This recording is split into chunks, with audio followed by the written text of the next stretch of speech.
Untuk pertemuan kita malam hari ini, seperti yang sudah disampaikan oleh Pak Seto minggu lalu, lebih berupa tanya jawab. Jadi silakan Bapak Ibu yang ingin bertanya atau memperdalam materi-materi yang sudah disampaikan dari kitab suci, semuanya dari kitab Kejadian sampai dengan kitab Wahyu, silakan disampaikan dan akan langsung dijawab oleh Pak Seto. Metodenya adalah Bapak Ibu yang ingin bertanya, silakan langsung mengajukan pertanyaan dengan membuka kamera dan menyalakan mic. Dari Pak Seto, apakah ada pengantar terlebih dahulu, Pak Seto? Kami persilakan. Kalau ada pertanyaan yang sudah disiapkan, langsung saja disampaikan. Baik, Bapak Ibu, apakah sudah ada pertanyaan yang akan diajukan langsung ke Pak Seto? Kami Saya tanya persilakan. Pak Ferry, Oke, saya Pak silakan Ferry. Ibu Lina. Ya, ya. Eh, saya ada 3 pertanyaan, satu-satu dulu apa sekaligus Pak Ferry? Pak Seto? Iya, Satu dulu ya, satu mungkin. aja waktu kita leluasa. Ya, ya. Eh, yang akan saya tanyakan ini Pak Seto dari Wahyu bab 20 ayat 13 itu kan dikatakan bahwa maka laut menyerahkan orang-orang mati yang ada di dalamnya dan maut dan kerajaan maut menyerahkan orang-orang mati yang ada di dalamnya dan mereka dihakimi masing-masing menurut perbuatannya. Eh, apakah ini secara tidak langsung berkaitan dengan yang dinyatakan dalam Yakobus bab 2 ayat 17? Demikian juga halnya dengan iman, jika iman itu tidak disertai perbuatan, iman itu pada akhirnya mati. Itu saja Pak Seto. Ibu kok bisa nemu hubungannya sejauh itu? Wahyu bab 20 ke Yakobus. Enggak. Kebetulan kok ininya sama perbuatan, iman tanpa perbuatan, lalu saya kaitkan apa memang ada kaitannya atau tidak. Ada beberapa hal yang kita perlu perhatikan kalau kita membaca kitab Wahyu yang Ibu kutip tadi ya. Ya, Silahkan Bapak Ibu juga membukanya. Wahyu bab berapa tadi? 20 ayat 13.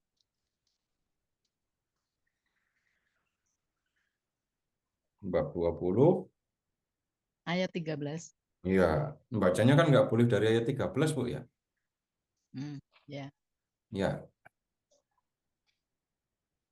jadi begini. Em, Bapak Ibu tolong perhatikan mulai dari ayat 11 ya. Lalu aku melihat suatu takhta putih yang besar dan dia yang duduk di atasnya. Dari hadapannya lenyaplah bumi dan langit dan tidak ditemukan lagi tempatnya. Dan aku melihat, nah ini orang-orang mati besar dan kecil berdiri di depan takhta itu. Lalu dibuka semua kitab dan dibuka juga sebuah kitab lain yaitu kitab kehidupan. Dan orang-orang mati dihakimi menurut perbuatan mereka berdasarkan apa yang tertulis dalam kitab-kitab itu. Ya.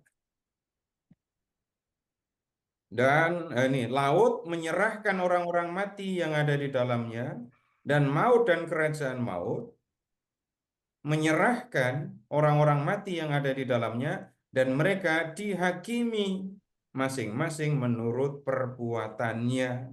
Setelah itu maut dan kerajaan maut dilemparkan ke dalam lautan api, itulah kematian kedua. Dan setiap orang yang tidak ditemukan namanya tertulis dalam kitab kehidupan, dilemparkan ke dalam lautan api itu. Sekilas Bapak Ibu langsung bisa tahu kan, perikop ini bicara tentang penghakiman akhir. Ya. Ya. Kemudian yang dihakimi dalam penghakiman akhir itu siapa? Semua orang, kan? Semua orang. Dan kemudian lihat Bapak Ibu, nanti agak berbeda dengan yang disampaikan oleh Paulus, tapi yang Bapak Ibu perhatikan, semua orang akan dihakimi. Orang-orang yang sudah mati dikumpulkan. Kemudian masing-masing akan dihakimi. Kemudian lihat laut, maut, kerajaan maut. Itu kan tempat orang-orang mati. Yang disebut kerajaan maut itu dunia orang mati. Adanya di bawah bumi. Kemudian ada juga orang yang mati di laut kan.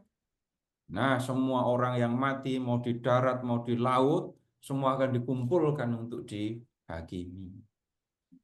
Nah, dalam penghakiman itu dasar penghakimannya apa? Perbuatan kan. Terus dihakimi menurut apa kalau nggak ada perbuatan? Apa yang menjadi materi penghakiman itu adalah perbuatan manusia selama di dunia. Kemudian perbuatan-perbuatan itu ditulis oleh malaikat dalam kitab-kitab itu. Jadi Bapak Ibu, kalau membaca kitab Wahyu, Bapak Ibu harus pahami yang harafiah, tapi habis itu jangan berhenti yang di harafiah. Seolah-olah di surga ada buku mencatat perbuatan setiap orang. Kalau di surga ada buku begitu banyak, ada berapa buku yang harus tersedia. Tapi yang dimaksudkan adalah setiap perbuatan manusia selama hidup di dunia itu diperhatikan, itu dicatat, itu diingat oleh Allah, dan itu akan menjadi dasar penilaian dalam penghakiman itu. Nah, seandainya tidak pakai di penghakiman itu tidak memperhatikan perbuatan, terus pakai apa? Enggak ada lain. Orang lain ada yang mengatakan, yang penting percaya, terserah mau berbuat apa, enggak masalah. Tapi belum selesai. Orang percaya itu enggak bisa hanya percaya. Itu biasanya pemahaman mengenai percaya yang enggak dipahami dengan baik. Orang percaya itu enggak mungkin diam saja. Orang yang percaya itu akan berbuat. Nah, jadi yang dimaksudkan dalam perikop di kitab Wahyu itu ya soal penghakiman akhir itu. Ada hubungannya dengan iman? Ya ada. Orang yang percaya akan hidup menurut imannya. Dan kemudian urutannya ya, Tuhan Yesus datang ke dunia. Mengajarkan bagaimana orang hidup benar di hadapan Allah. Lalu Yesus menyerahkan dirinya di kayu salib untuk menghapus dosa manusia supaya manusia beroleh keselamatan. Yang akan selamat adalah yang percaya. Kepercayaan itu terwujud dalam perbuatan. Pada akhirnya semua akan dinilai oleh Allah menurut perbuatan yang dilakukan selama di dunia itu. Begitu hubungannya, Bu. Ya, makasih Pak Seto. Bisa dipahami? Ya, Ya, silakan. silakan. Terima kasih Bu Lina. Silakan Bapak Ya. Ibu pertanyaan yang lain. Atau saya boleh tanya, Silakan buka kameranya Ibu. Mana ini yang udah lain? buka? Eh, dengan silakan Bu pertanyaannya Bu. Saya masih kurang paham kenapa Yesus selalu menyebut dirinya anak manusia. Mengapa Yesus menyebut diri anak manusia? Ibu masih ingat yang Daniel bab 7? Ya, Anak manusia itu datangnya dari mana? dari Allah Bapa. Datang dari langit, ya, datang dari surga, kemudian dibawa kepada Bapa. Bapa memberikan kepadanya, perhatikan, kuasa, kemuliaan, kuasa sebagai raja. Nah, perhatikan ini saja. Bapa memberikan kepada anak manusia itu kekuasaan sebagai raja, terus kerajaannya tidak akan berkesudahan, gitu kan? Ya, Nah, kemudian Bapak Ibu silahkan sekarang supaya lebih jelas, tolong Bapak Ibu membuka Matius dulu, bab 1 ayat 18 sampai dengan 25.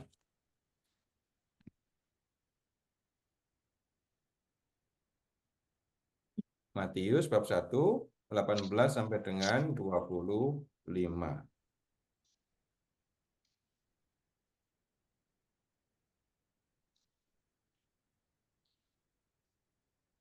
Sudah? Tolong lihat ayat 18, apa yang dikatakan di situ. Kelahiran Yesus Kristus adalah seperti berikut. Pada waktu Maria, ibunya bertunangan dengan Yusuf, ternyata ia mengandung dari Roh Kudus. Nah, stop di situ ya. Jadi asal-usul Yesus itu duniawi atau surgawi? Gawi. Surgawi. Maria mengandung dari Roh Kudus. Hal yang senada Bapak Ibu temukan di Injil Lukas bab 1. Nah, ini Bapak Ibu sudah hafal itu. Roh Tuhan, Roh Kudus akan berkuasa atasmu, dan anak yang kau lahirkan akan disebut anak Allah yang Maha Tinggi. Jelas Yesus asal-usulnya surgawi kan? Ya. Masih kurang. Silahkan ke Yohanes bab 3 ayat 13.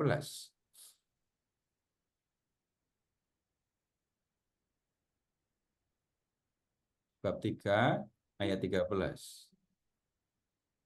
Tidak ada seorang pun yang telah naik ke sorga selain daripada Dia yang telah turun dari sorga, yaitu Anak Manusia. Ya. Anak manusia turun dari surga kan? Nah, kemudian dengan berbagai macam cara Yesus memperkenalkan diri sebagai anak manusia. Murid-muridnya menyebut Yesus itu Mesias. Tapi Yesus selalu menyebut dirinya anak manusia. Ya, Ya, Pak. Yesus menyebut diri anak manusia. Silahkan Bapak Ibu mengingat, serigala mempunyai liang dan burung mempunyai sarang, tapi anak manusia tidak mempunyai tempat untuk meletakkan kepalanya. Supaya kamu tahu bahwa di dunia ini anak manusia berkuasa untuk mengampuni dosa. Nah, kemudian sekarang Bapak Ibu tolong membuka ini yang Matius bab 25. Perumpamaan tentang kambing domba, penghakiman terakhir itu.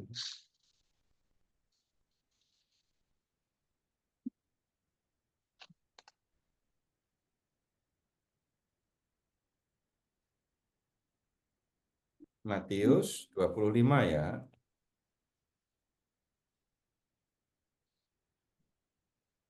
Lihat Bapak Ibu ayat 31. Anak manusia kan?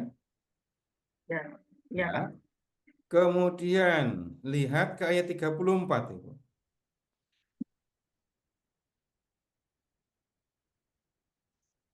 Ayat 34. Dan raja itu akan berkata kepada mereka yang di sebelah kanannya, mari hai kamu yang diberkati oleh Bapakku, terimalah kerajaan yang telah disediakan bagimu sejak dunia dijadikan. Baik, yang punya kuasa untuk berkata, terimalah kerajaan yang disediakan bagimu. Yang punya kuasa untuk mengatakan itu kan hanya raja yang berkuasa atas kerajaan itu kan. Ya, kemudian masih ada lagi. Sekarang ke Injil Markus mulai dari bab 8. Pertanyaannya satu kalimat, jawabannya entah berapa banyak ini nanti. Ya, bab 8. Bapak Ibu lihat ayat 29.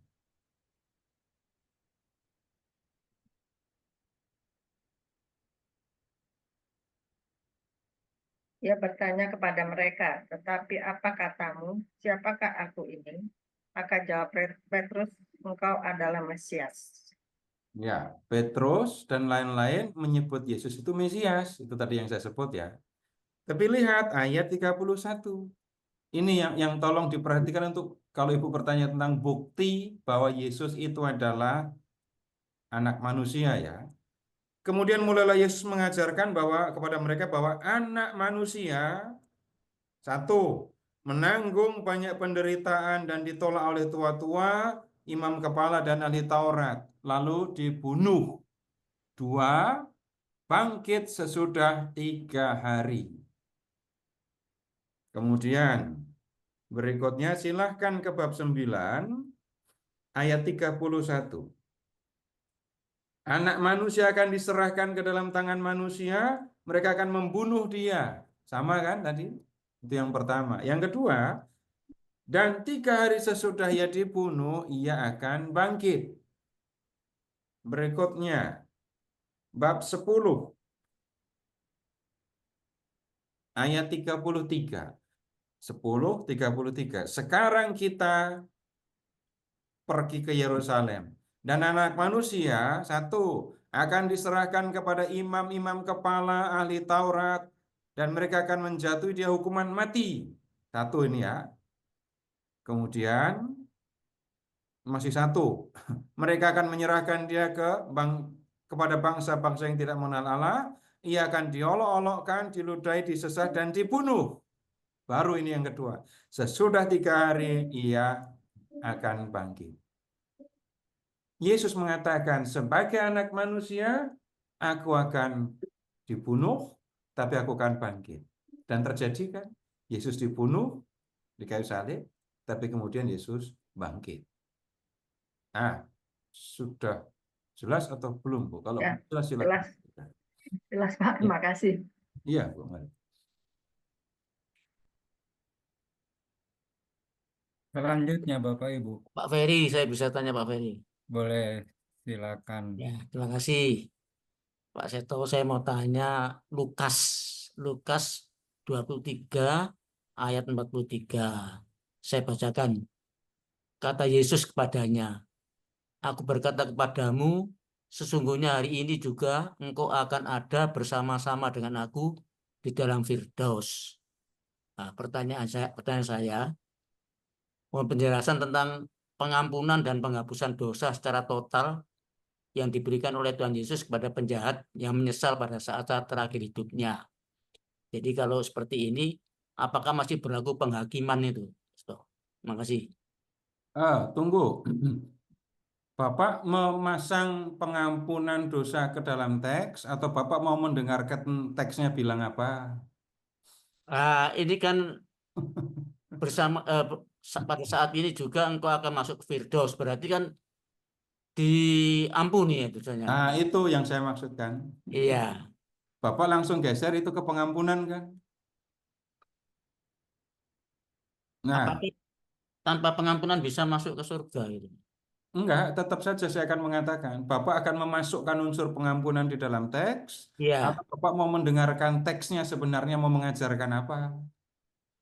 ya itu yang saya belum tahu Pak Seto. Nah, itu yang justru itu yang ketika kita membaca teks kitab suci, maka yang pertama kita lakukan adalah satu, mengerti apa yang tertulis di dalam teks. Kedua, kita mau mendengarkan, mencari tahu apa yang diajarkan atau pesan yang mau disampaikan dalam perikop itu. Itu yang menjadi penting. Nah, teks ini sama sekali tidak menyebut kata pengampunan ya. Ada kata ampun enggak? Enggak ada. Hari ini juga engkau akan bersama dengan aku masuk ke dalam Firdaus. Coba Bapak Ibu pahami harafiah. Yesus naik ke surga itu setelah berapa hari? 3 hari. 40 40 hari. 40, Yesus Pak. mengatakan, 40. hari ini juga engkau akan bersama dengan aku dalam Firdaus. Oh iya, saat Tapi, itu.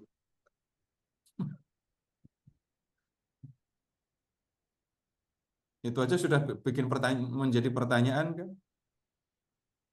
Yang saya maksudkan begini, Bapak Ibu, saya memang berpikir untuk awal tahun nanti kita belajarnya Injil, dan bisa jadi saya akan pilih Injil Lukas. Nah, kemudian begini, hal yang sangat khas di dalam Injil Lukas. Ini perhatikan pembacaan yang kita perlu perhatikan ya. Membaca satu ayat lalu berbicara tentang macam-macam hal. Bukan begitu caranya. Tapi baca seluruh Injil Lukas dan Bapak Ibu akan tahu. Bapak Ibu akan tahu apa yang menjadi perhatian Yesus di dalam Injil Lukas. Ada teks-teks, ada perikop-perikop yang Bapak Ibu tidak temukan di dalam Injil yang lain. Yesus diurapi perempuan berdosa. Ya. Kemudian ada perikop yang lain lagi, itu bab diurapi perempuan berdosa itu bab 7 ya. Kemudian Bapak Ibu, perikop yang sangat terkenal di Injil Lukas. Zakius. Pemungut cukai berdosa. Perempuan yang mengurapi kaki Yesus jelas perempuan berdosa. Kemudian Bapak Ibu lihat di Lukas bab 15 ayat 1 sampai dengan 2 akan ketemu di situ para pemungut cukai dan orang-orang berdosa biasa datang kepada Yesus. Mereka mendengarkan Yesus, mereka makan bersama dengan Yesus. Lalu sesudah itu orang-orang Farisi, ahli Taurat komplain kenapa Yesus dekat-dekat makan bersama dengan orang berdosa. Lalu Yesus menyampaikan 3 perumpamaan. Domba yang hilang, dirham yang hilang, anak yang hilang. Nah, 3 perikop, 3 bacaan itu ya. Itu menunjukkan kedekatan Yesus dan perhatian Yesus kepada orang berdosa. Di dalam, kalau perempuan berdosa, jelas kita mendengar kata Yesus mengampuni. Orang-orang berdosa, para pemungut cukai, orang berdosa, kita tidak menemukan kata pengampunan di situ. Yang ada, mereka datang kepada Yesus, mendengarkan Yesus. Kemudian, kalau Zakius, bicara apa? Ada kata pengampunan di situ? Bukan. Hari ini telah terjadi keselamatan di rumah ini karena orang ini pun anak Abraham. Lihat, Zakius senang sekali karena Tuhan datang ke rumahnya dan terdorong oleh kegembiraan karena Tuhan datang, maka Zakius memperbaiki dirinya, mengganti kerugian yang pernah dibuat dan memberikan separuh hartanya untuk orang miskin. Nah, di Lukas bab 24 Yesus ketemu lagi dengan orang berdosa yang disalibkan di sebelah kanan dan kirinya. Kepada mereka Yesus menjanjikan Firdaus. Tuh, ini orang berdosa, kok janjinya Firdaus? Yang kita temukan di dalam perikop itu Bapak Ibu, perhatikan surga itu karunia. Surga itu karunia. Orang berdosa diperhatikan oleh Tuhan Yesus. Orang berdosa diperhatikan oleh Tuhan Yesus. Jadi perikop ini tidak bicara penghakiman, tapi bicara tentang Yesus yang mencari orang berdosa, menghendaki mereka bertobat dan memperoleh keselamatan. Secara khusus perikop tentang penjahat yang disalibkan bersama dengan Yesus itu menunjukkan Yesus punya kuasa untuk memberikan kerajaan surga. Nah, tentang pertobatan penjahat ini kita perlu baca lebih detail. Pembacaan yang dilakukan oleh orang Katolik itu biasanya satu penjahat nggak selamat itu. Yang selamat cuma 1. Ya kan? Tapi saya tidak termasuk yang nggak setuju dengan itu. Dua-duanya selamat. Penjahat A, penjahat. Oh, nanti kalau saya omongin sekarang, besok kalau belajar Lukas, habis bahan saya nanti. Enggak lah Pak, intinya aja.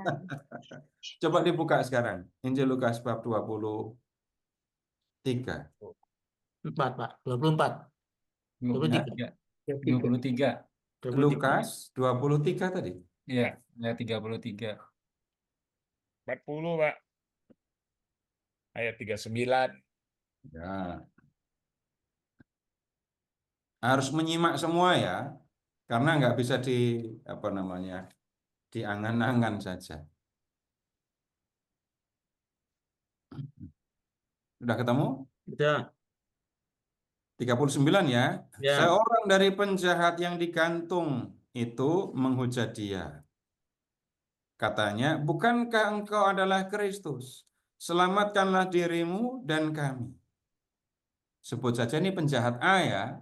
Ya. Penjahat A menghujat Yesus. Engkau kan Mesias, selamatkan dirimu, selamatkan kami juga. Tetapi yang seorang, ini penjahat B, menegur dia. Tidakkah engkau takut juga tidak kepada Allah, sedang engkau menerima hukuman yang sama? Kita memang selayaknya dihukum, sebab kita menerima balasan yang setimpal dengan perbuatan kita, tetapi orang ini tidak berbuat sesuatu yang salah. Kemudian lihat ayat 42. Lalu ia berkata, Yesus, ingatlah akan aku apabila engkau datang sebagai raja. Sampai di sini dulu. Ia ini penjahat A atau penjahat B? Ah, B. Ya, B. B. B lah. Yang penjahat B itu biasanya pernah diskusi sama saya. Yang penjahat A. betul, Pak. Iya enggak Pak Roy? Betul. Di sebelah kiri. Ini dari Pak Itu yang sebelah kiri, Pak. Mau kanan, mau kiri. Tunggu dulu sebentar, saya periksa teks yang baru. Udah. Sekarang begini, kalau pemahaman yang saya sebut ini biasanya orang Katolik itu tadi ya, itu menjawabnya begini, penjahat A menghujat Yesus, penjahat B menegur penjahat A. Setelah menegur penjahat A, penjahat B bicara kepada Yesus, Yesus ingat aku, gitu kan? Ya. Ya. Lalu kata Yesus kepadanya, nyanya ini siapa, penjahat A atau penjahat B? B. Penjahat B lagi. Penjahat aku berkata kepadamu, sesungguhnya hari ini juga engkau akan ada bersama dengan aku dalam Firdaus. Jadi yang selamat penjahat B, penjahat A gimana? Nggak selamat kan? Padahal dalam Injil Lukas, Bapak Ibu amati, saya sudah sebut tadi ya contoh-contoh ya, teks-teks, perempuan berdosa, orang berdosa, pemungut cukai, bab 15, Zakius itu selamat semua, beres. Dan penjahat B juga beres, penjahat A ini yang kasihan. Nggak jelas nasibnya. Ya kan? Nah, saya membacanya begini. Penjahat A menghujat Yesus. Penjahat B menegur penjahat A. Setelah ditegur penjahat B, penjahat A berkata kepada Yesus, tobat dia. Yesus, ingat aku apabila engkau datang sebagai raja. Ya, benar. Nah, Yesus berkata kepada penjahat A, hari ini juga engkau akan ada bersama dengan Ya, aku ya.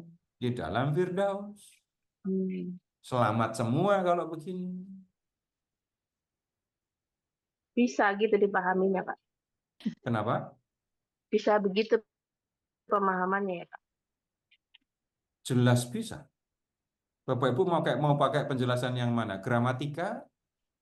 Atau memang begitu Dua-duanya pemahamannya? maskulin semua. Dua-duanya orang ketiga, tunggal, maskulin. Ya, betul. Ya kan? Mm-mm. Kemudian itu ngomongin gramatika. Bisa. Mm-mm. Mm-mm. Kemudian dari sisi ini, apa nyebutnya ya? Kita membaca keseluruhan Injil Lukas. Pertanyaan saya gampang. Orang berdosa mana yang dibiarkan oleh Yesus di Injil Lukas? Enggak ada. Jadi jadi kalau kita pahami jadinya begini, penjahat A itu menghujat Yesus, ya.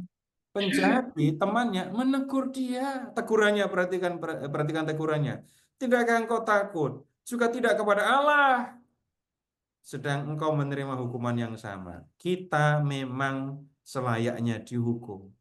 Sebab kita menerima balasan yang setimpal dengan perbuatan kita. Tetapi orang ini tidak berbuat sesuatu yang salah. Penjahat A paham dengan teguran itu. Lalu percaya kepada Yesus. Begitu membacanya. Oleh karena Saya, Konfirmasi saja Pak Bapak Ibu Seta. mungkin juga tidak akan menemukan apa menyebutnya ya. Saya mengetahui ini, saya membaca seperti ini bukan karena saya baca buku, tetapi saya ya apa menyebutnya ya. Ya belajar Injil Lukas, membaca keseluruhan Injil Lukas. Tapi begini, saya curiga ya, orang-orang Katolik pada umumnya itu memahami pembacaan seperti itu tadi, itu karena mendengar, tapi belum pernah mempelajari Injil Lukas secara menyeluruh. Maaf ya, saya bukan meremehkan. Saya kan, saya kan juga orang Katolik. Saya mengalami hal yang sama. Tapi itu bukan berarti kemudian eh, terus harus diterima begitu saja tanpa mempelajari lebih lanjut. Contoh yang lain lagi, pembacaan yang harus diperhatikan. Ada 4 perempuan berbeda, semuanya dianggap Maria Magdalena. Orang Katolik menganggap begitu, mau begitu terus. Nggak bisa. Perempuan berdosa yang mengurapi kaki Yesus, itu nggak ada namanya, jadi jangan dikasih nama. Perempuan yang tertangkap basah berbuat zina dibawa ke hadapan Yesus, itu nggak ada namanya, jangan dikasih nama. Maria, saudari Marta, saudari dari Lazarus, dianggap juga Maria Magdalena. Itu berarti Maria dari Betania dianggap pelacur juga. Jadi ada perempuan pelacur tinggal bersama saudaranya yang bukan pelacur, punya saudara laki-laki, dan Yesus sering main ke situ. Nggak nyaman kan dengarnya? Tapi itu memang bukan begitu, memang bukan begitu. Jadi jangan disamakan. Ada 4 perempuan, semuanya dianggap sebagai Maria Magdalena, padahal itu 4 perempuan yang berbeda. Berapa abad Bapak Ibu Gereja Katolik membaca dengan cara seperti itu? Tapi waktu itu kan pembacaan atau studi kitab suci tidak semaju sekarang. Dan Bapak Ibu mendengar penjahat yang bertobat ini, saya khawatir itu tadi, mendengar turun-temurun dari mulut ke telinga gitu ya, maksud dari mulut ke mulutnya. Tapi bukan dari membaca. Nah, saya sekali lagi saya memang bukan dari baca buku, tetapi setelah memperhatikan dalam Injil Lukas, Yesus selalu menyelamatkan orang berdosa. Masa yang satu ini ditinggalin nggak selamat? Ada yang aneh di situ. Kalau kita membaca seperti pembacaan yang lama tadi, Bapak Ibu, penjahat A yang menghujat tadi nggak selamat dia. Tapi kalau kita membaca dengan memperhatikan sungguh-sungguh, penjahat A menghujat, ditegur penjahat B, penjahat A mendengarkan dan sadar, lalu bicara kepada Yesus. Ingatlah akan aku apabila engkau datang sebagai Raja. Nah, kemudian Yesus bicara kepada keduanya, hari ini juga engkau akan ada bersama dengan aku dalam Firdaus. Begitu, Pak. Kira-kira jelas ya Pak. Jadi penghakimannya seperti apa Pak Seto? Ini kan Sebentar. tidak bicara penghakiman. Tidak semua teks menjawab semua hal. Ini tadi, teks ini tadi bicara apa? Yesus memperhatikan orang berdosa. Bapak juga ajukan pertanyaan kepada Zakius, penghakimannya bagaimana? Enggak akan ketemu. Karena tidak semua teks bicara tentang penghakiman. Tapi Yesus memperhatikan orang berdosa. Jadi itu yang diajarkan di dalam teks ini, bukan. Jadi saya tidak akan berani memasukkan, Bapak akan membaca harafiah. Hari ini juga engkau akan ada bersama dengan aku. Jadi siapa duluan, Yesus atau penjahat itu yang duluan ke surga? Bareng-bareng. Tuh gimana barang Yesus naik ke surga sesudah 40 hari tadi katanya. Penjahat dulu. Penjahat duluan. Belum ada yang buka kok bisa masuk surga. Nah, jadi teks itu dipahami dengan cara seperti yang saya sampaikan ini. Jadi Bapak mengharapkan, wah ini hari ini juga masuk ke surga kok, terus penghakimannya kapan? Nah pertanyaan jadi begitu. Nah berarti duluan siapa masuk ke surga? Yesus atau penjahat itu? Ya terang Yesus tuh. Yesus itu naik ke surga sesudah 40 hari. Penjahat ini hari ini. Nggak bisa begitu kan? Nggak bisa begitu. Nggak bisa penjahat itu duluan. Tapi teks ini tidak berbicara tentang kronologi. Teks ini berbicara tentang Yesus menyelamatkan orang berdosa. Nah, nanti akan ketemu yang lain lagi. Orang kaya dan Lazarus. Enggak ada penghakiman itu. Lazarus digendong, dibawa kepada malaikat di surga. Ke pangkuan Abraham. Enggak ketemu penghakiman kan? Memang teks itu tidak bicara mengenai penghakiman. Tapi bicara apa? Bicara tentang apa yang dilakukan manusia selama di dunia itu ada dampaknya untuk kehidupan sesudah kematian.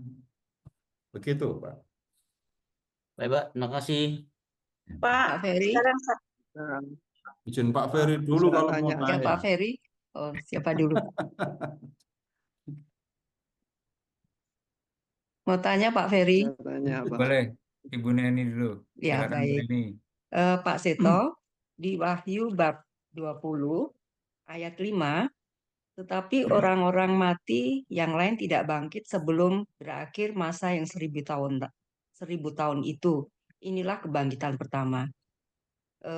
Saya kurang paham Pak Seto mengenai masa yang 1000 tahun ini dan ini yang disebut kebangkitan pertama Pak Seto. Sudah pasti Bu membaca beberapa ayat gitu nggak akan paham. Pasti nggak akan paham. Dan kemudian kalau Bapak Ibu memasukkan ajaran Katolik, keyakinan Katolik ke teks itu, pasti akan bingung. Pasti. Kenapa? Sekarang, yang bangkit itu siapa? Coba lihat Pak, lihat Wahyu lagi ya. Coba lihat Wahyu. Tidak bisa kita membacanya hanya sebagian begitu. Tidak akan bisa.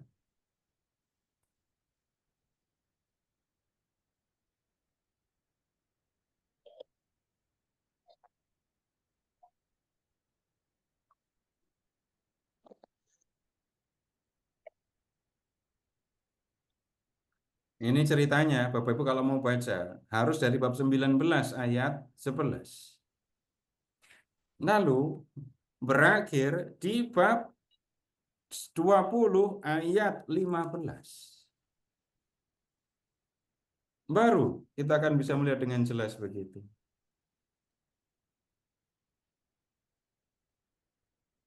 Kemudian sekarang begini saja, karena nggak mungkin saya bicara semua, tolong lihat ke 20 ayat 4.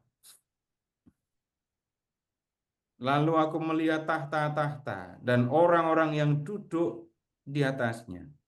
Kepada mereka diserahkan kuasa untuk menghakimi. Perhatikan Bapak Ibu. Aku juga melihat jiwa-jiwa mereka yang telah dipenggal kepalanya karena kesaksian tentang Yesus dan karena firman Allah. Perhatikan, dipenggal karena kesaksian. Sebut secara singkat di dalam ini, biasanya kita menyebut orang-orang kayak gini sebutnya apa? Martir. Martir. Jadi aku melihat jiwa para martir. Itu ya. Para martir itu kan dipenggal kepala karena kesaksian tentang Yesus, karena firman Allah, tidak menyembah binatang dan patungnya. Nggak mungkin Bapak Ibu bisa paham hanya dengan membaca ayat ini, karena ada binatang dan patungnya.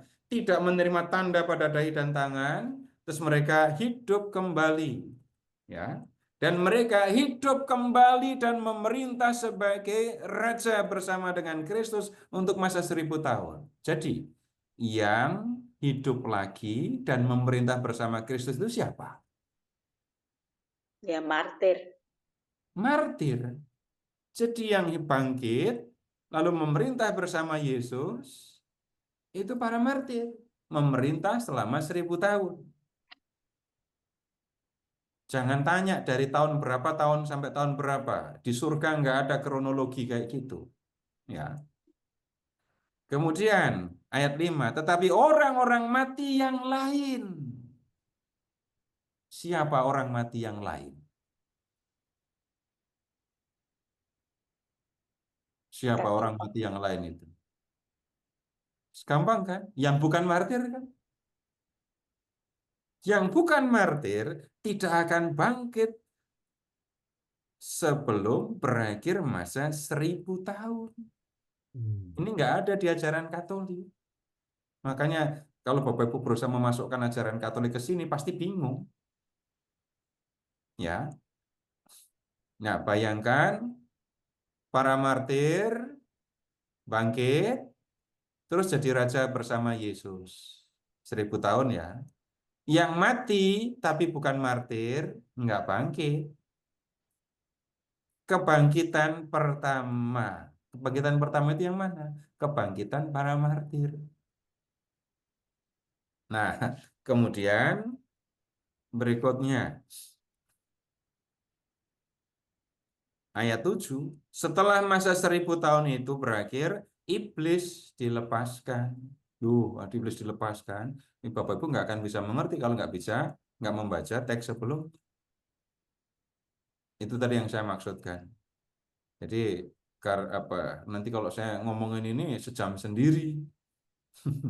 Dan kita kan baru ngomong pengantar. Kita baru bicara pengantar. Tapi baca dengan teliti, jangan terjebak hanya kata 1000. Nah, nanti sesudah 1000 tahun ini ya, iblis dilepaskan. Jadi selama 1000 tahun, dalam jangka 1000 tahun, para martir memerintah sebagai raja. Orang-orang lain yang mati belum bangkit. Iblis ya, diikat di jurang maut. 1000 tahun berakhir. Iblis dilepaskan, mau menyerang perkemahan orang-orang kudus. Kemudian dilemparkan ke dalam lautan api dan belerang. Ayat 10. Bapak Ibu ingat, para martir masih memerintah ya. Lalu ayat 11. Yang sudah kita lihat tadi, penghakiman untuk semua manusia. Jadi para martir bangun duluan, orang mati yang bukan martir belakangan bangunnya setelah 1000 tahun. Baru dihakimi. Nah, begitu ceritanya. Tapi kalau hanya begini nggak akan lengkap, harus baca seluruh kitab Wahyu. Jadi sering ada kecenderungan karena yang dibicarakan 1000 tahun, 1000 tahun gitu. Lalu diskusinya mengabaikan jalan cerita, itu yang banyak terjadi. Dan ingat Bapak Ibu, di dalam gereja Katolik kita tidak menemukan ayat jadi ajaran, setiap ayat jadi ajaran, enggak begitu. Gereja Katolik bisa membaca teks kitab suci sekian lama. Di dalam gereja lahir kitab suci. Ya. Gereja membaca kitab suci sejak lama dan kemudian gereja merumuskan ajaran yang menjadi kepercayaannya. Dan kalau mau tahu isi ajaran gereja Katolik, Bapak Ibu, buka katekismus. Begitu dulu, Bu. Ya, terima kasih Pak Seto. Ya, Bu. Ya, Bapak Ibu, sebentar untuk Banyak. memperlancar arus. Jadi, silakan Bapak Ibu yang mau bertanya, kalau memungkinkan klik tombol raise hand sehingga saya bisa melihat siapa-siapa saja yang akan bertanya. Oh, ya. Atau gitu ya Bu ya. Kita coba dulu untuk itu. Di Raise hand. Gimana ya raise hand? oh, Lupa. Ya udah, kalau nggak bisa resign, lambaikan tangan, Bu. ya lambaikan tangan boleh. Saya, Pak, Ya, boleh Pak bertanya. saya tanya Pak. Tombol Kalau nggak reaction tahu, Bu, Ya, pakai ya, Bu ya. Leni. Ibu, Mama Leni, silakan Mama Leni. Ya, sorry, aku terlambat ya Pak, soalnya nggak bisa masuk tadi. Terus Ya, oke. tapi kebetulan Pak kan cerita tentang ini apa yang orang dua penjahat ya disalib itu ya Pak ya. saya terakhir masih menangkap. Itu saya justru yang mau tanya dulu, pernah mau tanya, Pak bilang belum sampai di situ. Nah, ini kalau romo-romo semuanya kan punya pikirannya yang itu, Pak, ada satu penjahat dan juga ada di doa Brigita misalnya. Itu kan ada doa yang juga jadi menyebut karena kebaikan hati Yesus kepada orang penjahat. Itu gitu loh, Pak. Itu gimana kita jadinya menanggapinya, Pak? Ada masalah apa dengan itu? Coba Ibu bisa buka doa Santa Brigita. Oke, sebentar ya, saya ambil punya.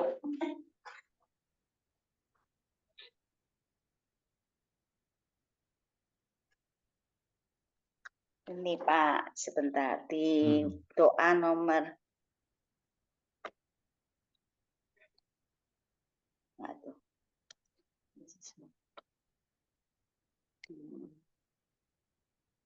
Ini ada kesakitan. Ini.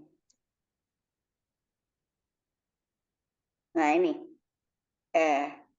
doa nomor 4 habis Bapak kami Salam Maria, terus oh Yesus cermin kemegahan abadi etc. Demi lembah kerahiman dan kasihan ini, dan terutama demi kebaikan yang Dikau perlihatkan pada pendosa yang baik itu dengan berkata, hari ini juga kau akan bersamaku di surga. Itu Pak, ada kayak gitu. Jadi sampai itu Pak, yang gitu gimana? Saya tidak melihat ada masalah. Kenapa? Penjahat yang A tadi yang menghujat, ditegur jadi baik. Yang menegur sudah baik. Masalahnya apa jadinya?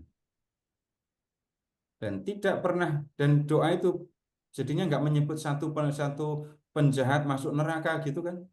Saya pakai kata-kata yang lugas. Tidak menyebut satu penjahat dikasihi, diampuni, satu penjahat masuk neraka. Nggak ada ungkapan begitu kan? Nggak ada kan? Ya, hanya disebut apa pendosa yang baik. Yang jelas pendosa itu yang menghujat kan? Ditegur, jadi bertobat. Itu masih lebih baik dari saya. Saya ditegur loh marah.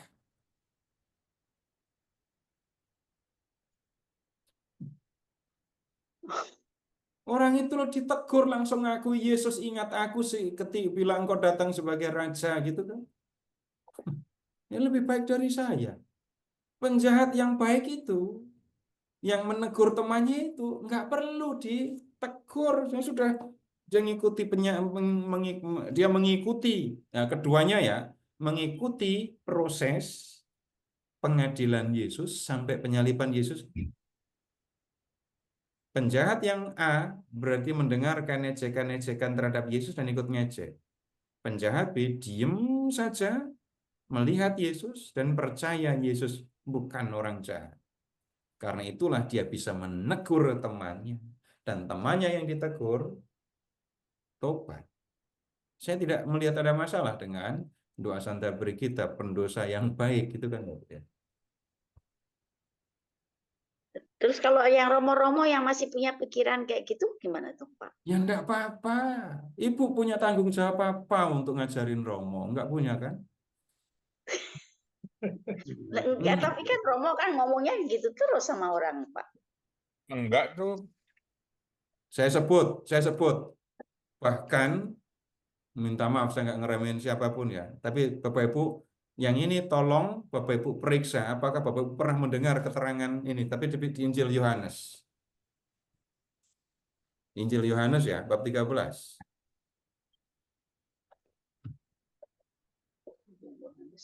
Dan makin banyak nanya, makin pusing dengar jawabannya nanti pasti. Terlalu panjang, Pak.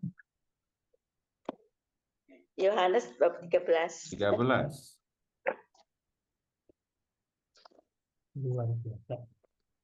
ayat Tujuh. Banyak, Pak.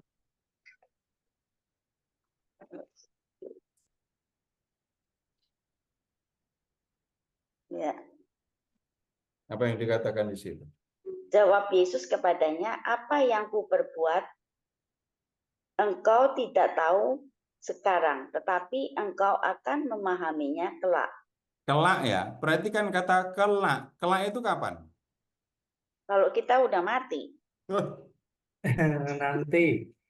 Nanti Akan datang. suatu saat. Kok bisa kata kelak itu sinonimnya apa dah? nanti. Ya. Pan. Kemudian sekarang, Bapak Ibu, ini kan bicara tentang apa yang kuperbuat itu kan Yesus nyuci kaki kan? Ya. Yesus nyuci kaki. Kemudian lihat Bapak Ibu ayat 12. 12 sampai dengan 12 dulu dah.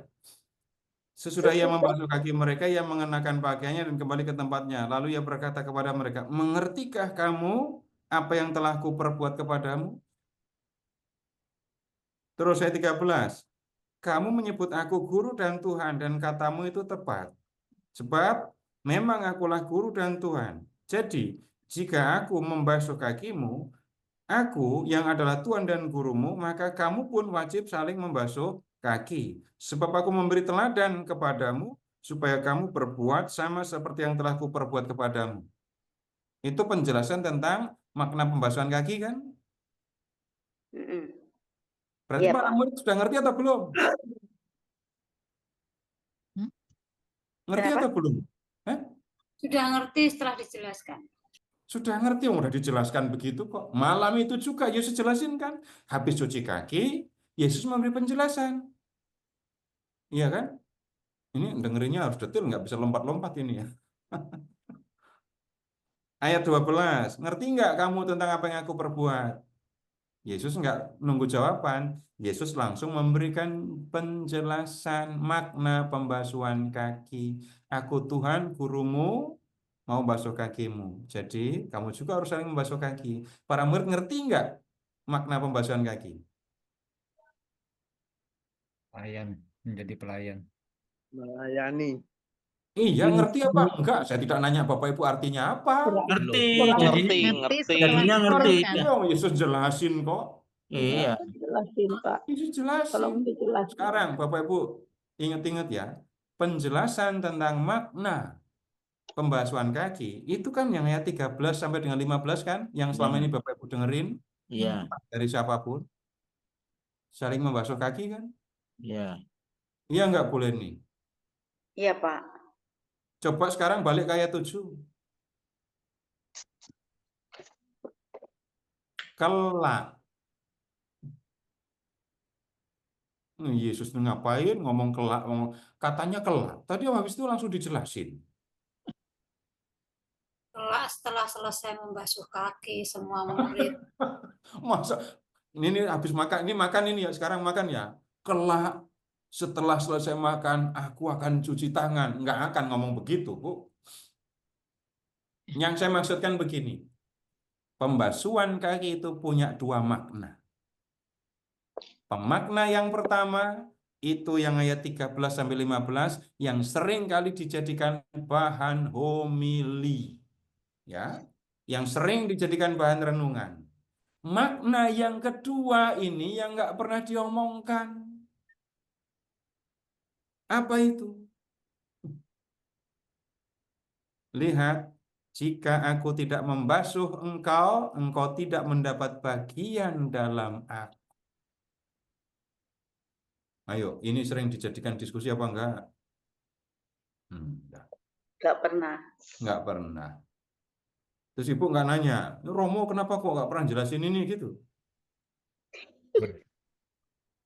Nggak bisa Bapak Ibu, begini. Homili Romo itu berapa menit? 10 menit paling lama. 10 menit sudah lama, 15 menit sudah nggak karu-karuan itu situasi. Iya. Sehingga nggak bisa Bapak Ibu kita mengharapkan Romo menjelaskan segala sesuatu. Itulah perlunya kita perlu belajar kitab suci di luar misa. Misa bukan kesempatan untuk belajar kitab suci. Apa artinya jika aku tidak mampu membasuh engkau, engkau tidak akan mendapat bagian dalam aku. Coba.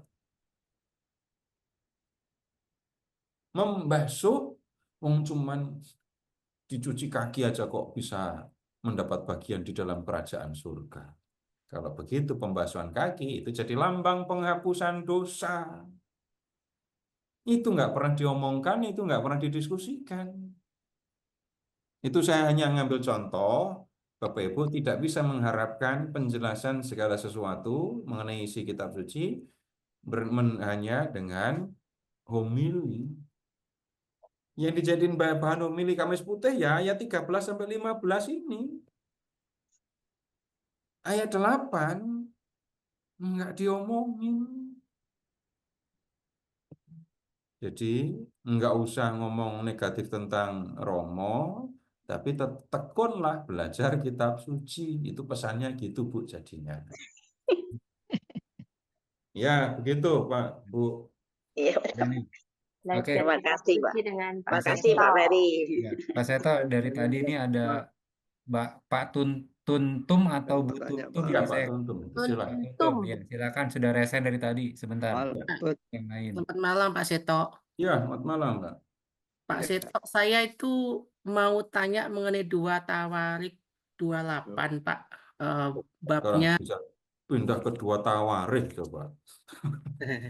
Ya, babnya ada tuh Raja Ahas Pak. Kalau di terjemahan sebelum TB2 itu di ayat 26 Pak, itu ditulis selebihnya dari riwayatnya dan seluruh tingkah langkahnya dari awal sampai akhir sesungguhnya semuanya itu tertulis dalam kitab Raja-Raja Yehuda dan Israel, Pak. Tapi kalau di perjanjian di TB2, Pak,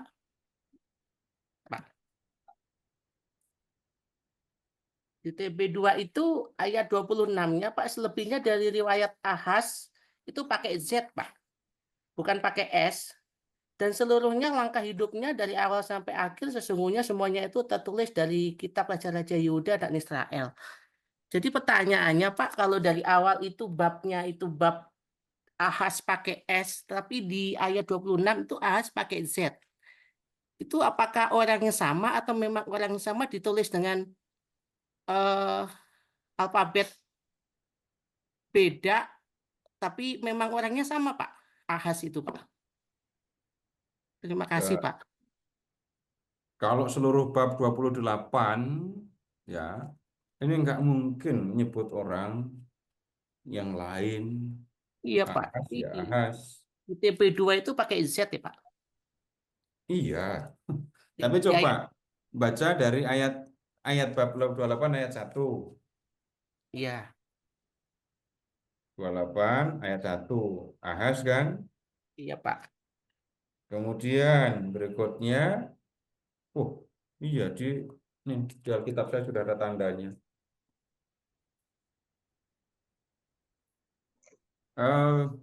Begini, ketika ini soal terjemahan sebenarnya,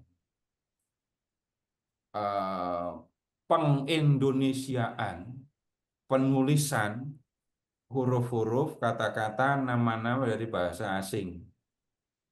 Ya, jadi kalau lihat teksnya sudah jelas, ini orang yang sama, Ahas. Dan di ayat 26 itu, ya, salah huruf, nggak konsisten. Ayat 27 Ahas lagi, Pak. Jadi,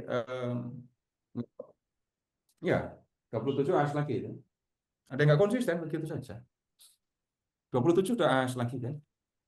Oh gitu Pak ya. Tapi orangnya sama ya Pak, bukan orang yang berbeda. Silakan nanti jangan konfirmasi kata Pak Seto orangnya sama, tapi berdasarkan apa yang ada di dalam teks, Bapak simpulkan. Coba sekarang gini aja, Nak. Jadi jangan nanti saya tidak bisa Bapak jadikan saya referensi. Dari bab 28 ayat 1, Ahas berumur 20 tahun pada waktu menjadi raja dan selama 16 tahun memerintah di Yerusalem. Gitu ya. Terus ayat 24, Ahas mengumpulkan perlengkapan rumah Allah dan menghancurkannya. Ia menutup pintu rumah Tuhan lalu membuat mezbah-mezbah bagi dirinya di segenap penjuru Yerusalem. 25. Di setiap kota, ia mendirikan tempat-tempat pemujaan untuk membakar kurban bagi ilah lain. Dengan demikian, ia membangkitkan murka Tuhan, Allah nenek moyangnya. Selebihnya, kalau selebihnya berarti ngomongin siapa? Dari riwayat Ahaz dan seluruh langkah hidupnya dari awal sampai akhir, sesungguhnya semuanya itu tertulis dalam kitab Raja-Raja Yehuda dan Israel. Orang yang sama atau bukan kalau begini? Sama. Seharusnya sama, Pak. Kok seharusnya? Pasti sama kan? Pasti sama. Pasti sama. Karena 27, Ahaz mendapat perhentian bersama nenek moyangnya. Itu kan? Ia dikuburkan dalam kota di Yerusalem, tetapi tidak dibawa ke kuburan raja-raja Israel. Lalu Hizkia pakai Z. Kalau Hizkia konsisten pakai Z. Anaknya menjadi raja menggantikan dia. Baru ini saya diskusi satu huruf. Ya, ya begitu Pak. Baik, terima kasih Pak. Berarti Jadi baca secara menyeluruh, lalu akan huruf kita. ya Pak ya. Kenapa? Ada salah huruf di situ lah Pak, tidak konsisten lah. Iya, nggak konsisten atau typo. Typo ya Pak. Di belakang ada Hizki, ada Z, terus itu kok ada Z-nya di situ. Berarti boleh Yang dilaporkan. hati-hati, Yehezkiel pakai Z, ya, Yehezkiel pakai Z bukan S. Coba periksa, Yehezkiel pakai S atau pakai Z? Z. Cari Z. Yehezkiel.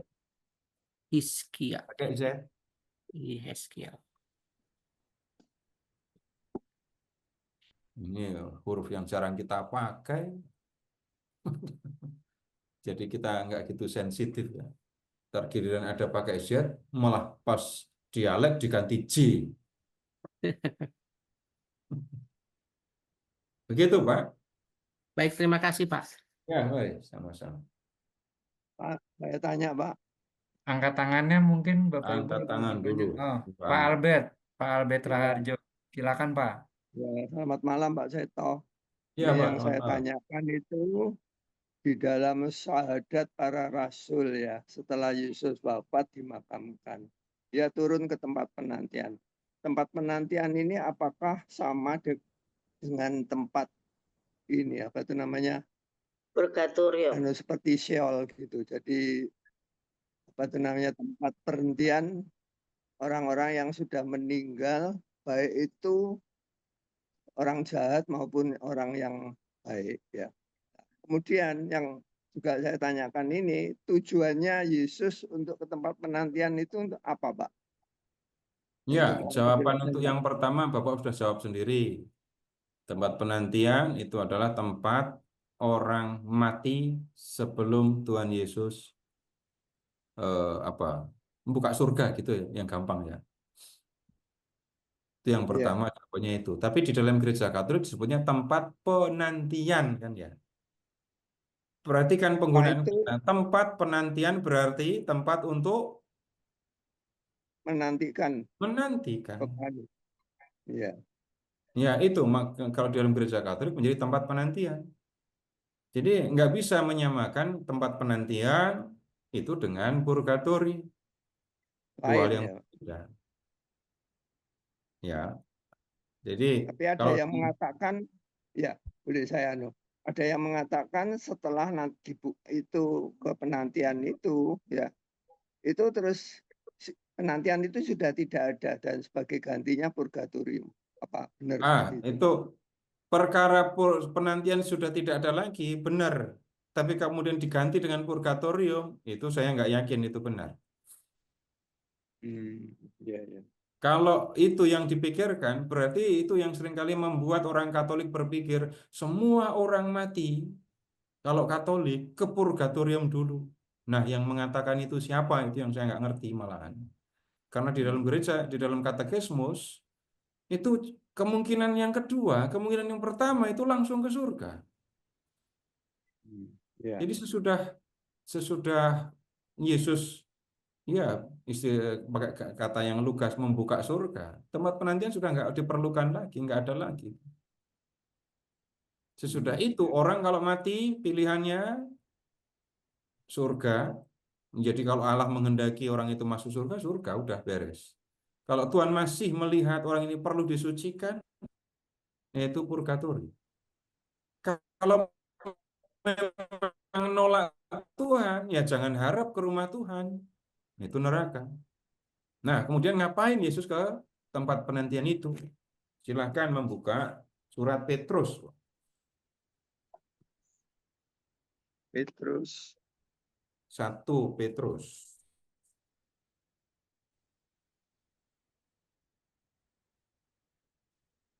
ya. Bab 3.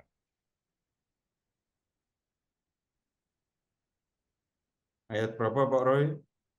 18. 18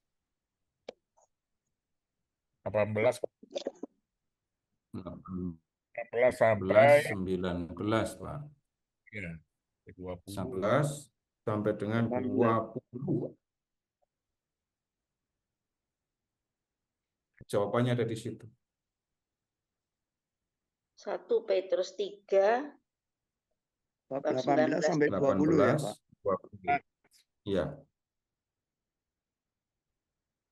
Bisa Jadi dibaca ya, Pak. Yesus, silahkan.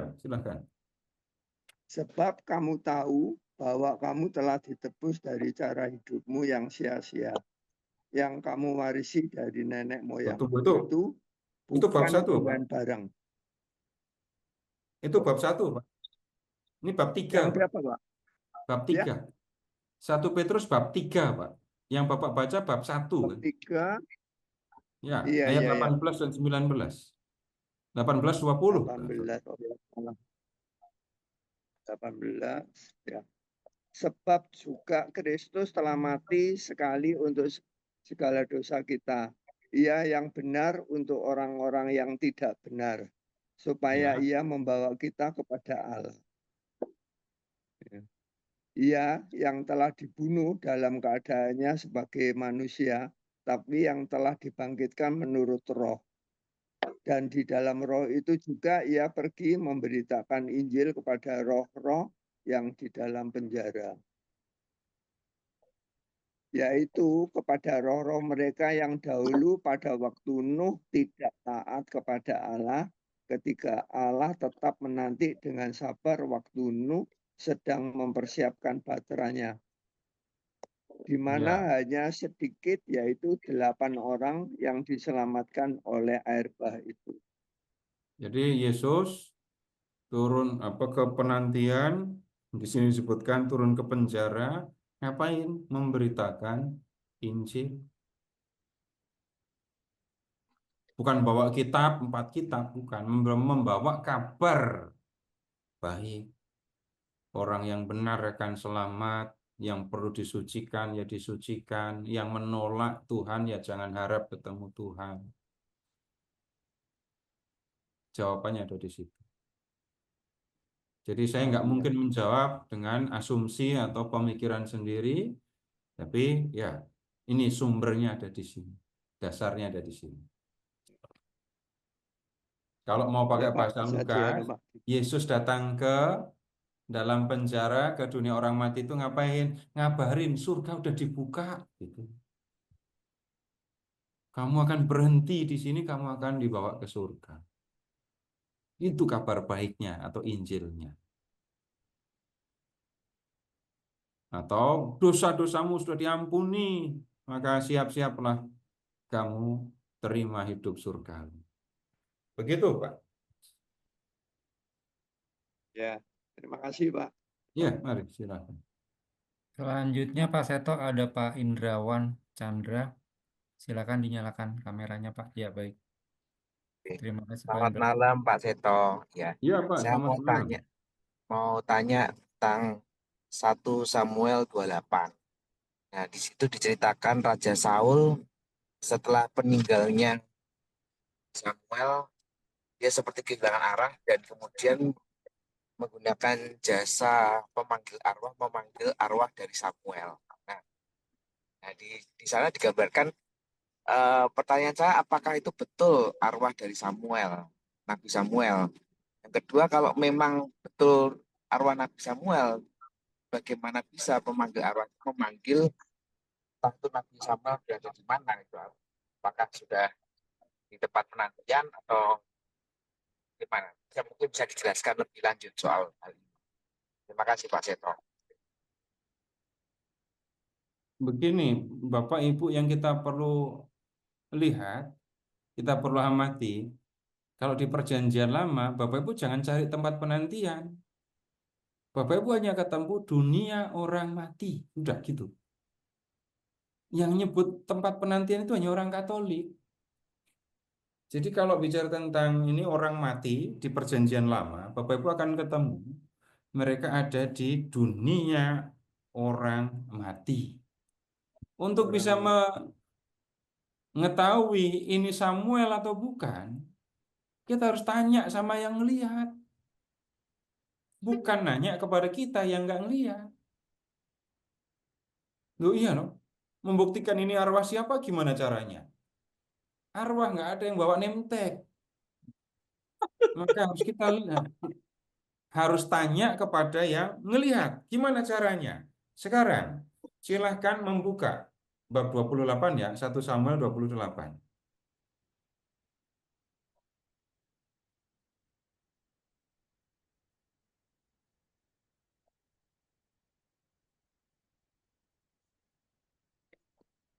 Ya, 1 Samuel 28.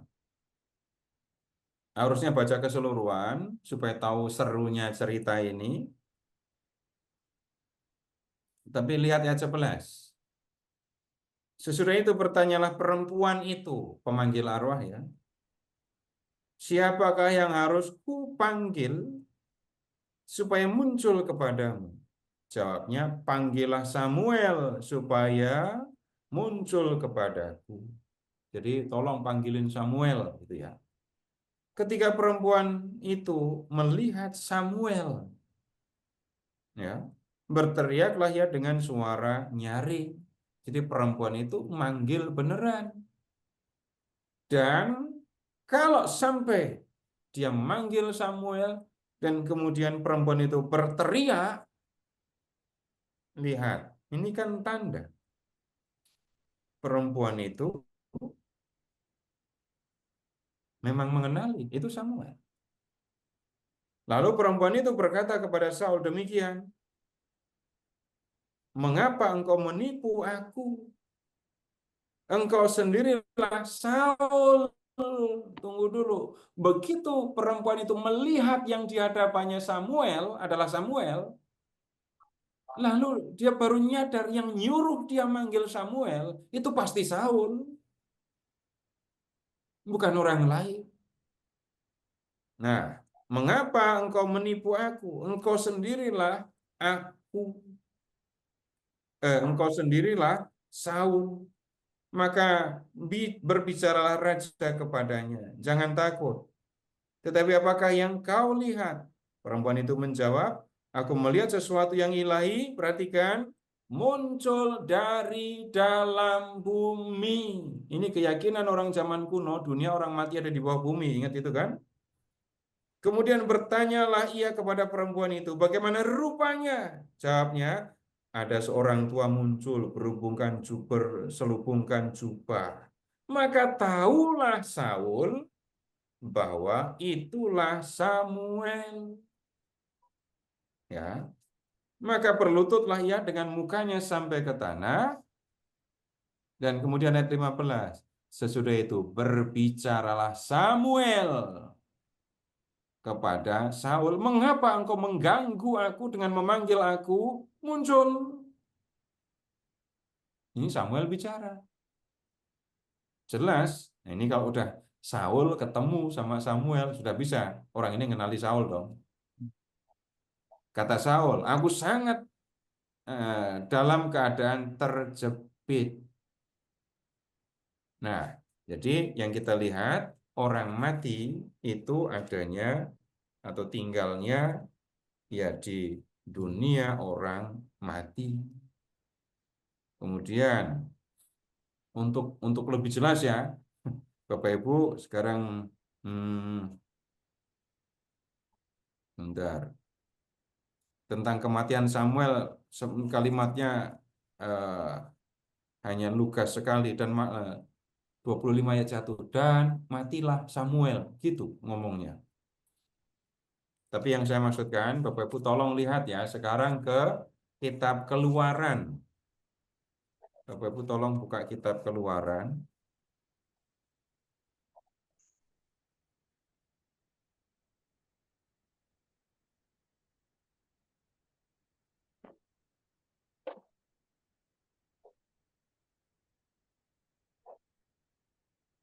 Oh, kayaknya bukan Keluaran deh. Ceritanya agak berbeda kok. Bentar, harusnya ke Bilangan.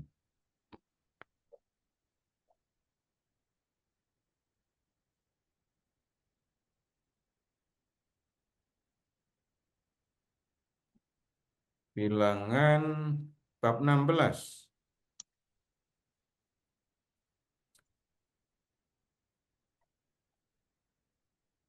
Bilangan 16:33. Ini kalau orang mati kemana, itu jawabannya ada di situ.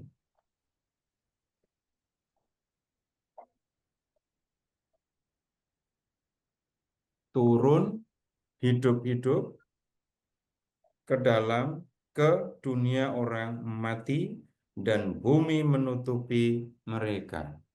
Ini keluarga Korah, Datan, dan Abiram yang berontak kepada Tuhan. Itu turun ke dunia orang mati, hidup-hidup. Nah, kemudian Bapak Ibu lihat, orang mati turun ke dunia orang mati adanya di bawah bumi.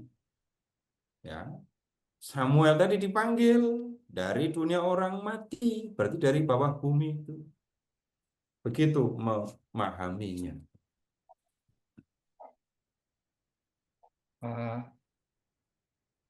Apakah sudah cukup jelas ya Pak Indrawan? Oh ya, oke, terima kasih. Ya, baik. Selanjutnya Pak Seto ada Pak Aris Parjimanto. Silakan Pak Aris. Terima kasih Pak Ferry. Selamat malam Pak Seto. Saya kitab Mazmur Pak. Di bab 90 itu ada teks doa Musa abdi Allah. Apakah seluruh teks di bab 90 ini memang ditulis oleh Nabi Musa atau ada orang lain yang menuliskannya Pak? Silahkan Bapak Ibu lihat Mazmur berapa Pak? 90? Iya, 90. Kapan lagi Musa nulisnya gitu ya? Sudah nulis hukum Taurat, ini bikin Mazmur. Musa nggak bisa baca. Oh, enggak bisa. Bisa. Dia pangeran di istana. 40 tahun ada di istana Firaun. Nah, sekarang Bapak sudah sempat membaca seluruh Mazmur atau belum? Mazmur 90 aja. 90 aja ya.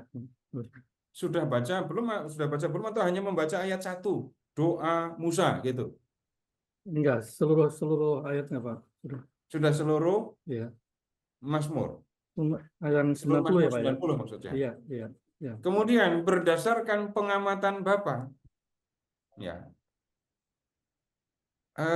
ada enggak yang berbicara menyinggung pengalaman Musa, ya, ketika ada di Mesir? Ada singgungan enggak?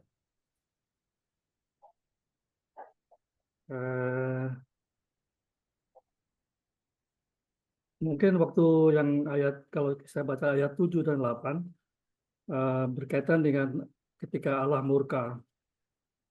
Kemudian ada negosiasi antara Musa dengan Tuhan mengenai penghukuman itu. Ya. Kemudian begini, ya, itu kalau ayat 7, 8 belum bisa spesifik dibawa ke situ kan, Pak ya. Tapi ini kepercayaan umum. Celaka kalau kita berdosa lalu Tuhan marah. Itu pengalaman umum ini orang Israel ya. Tapi kemudian Bapak coba lihat ke ayat ini 2. Ya.